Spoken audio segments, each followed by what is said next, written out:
কুরবানির ঈদে স্ত্রী সন্তানদের নিয়ে নিজের তৈরি পাকা ঘরে ফিরবেন এমনই স্বপ্ন ছিল পটুয়াখালীর কামালের। কিন্তু সেই স্বপ্ন রূপ নিল এক মহা ট্র্যাজেডিতে। জীবিত নয়, পুরো পরিবারকে ফিরতে হচ্ছে কফিনবন্দি হয়ে।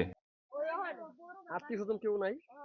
জীবিকার তাগিদে দীর্ঘ ৩০ বছর ধরে নারায়ণগঞ্জের ফতুল্লায় ভ্রাম্যমাণ সবজি বিক্রি করতেন ৪৫ বছর বয়সী কামাল। গত রোববার ফতুল্লার গিরিধারা এলাকার একটি ৯ তলা ভবনের নিচতলার ফ্ল্যাটে গ্যাস লাইন লিকেজ থেকে ভয়াবহ বিস্ফোরণ ঘটে।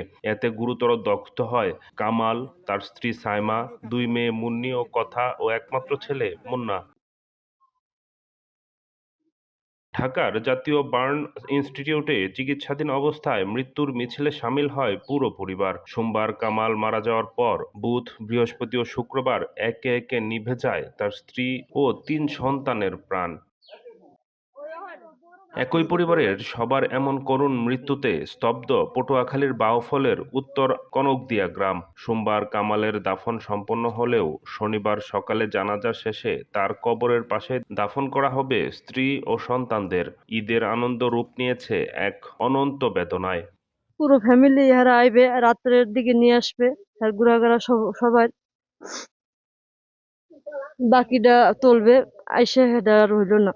লাশ বাইর করা হয়েছে মঙ্গলবার দিন বাড়িতে আনছে এবং আনার পূর্বে পর আবার হার মেয়ে মারা গেছে।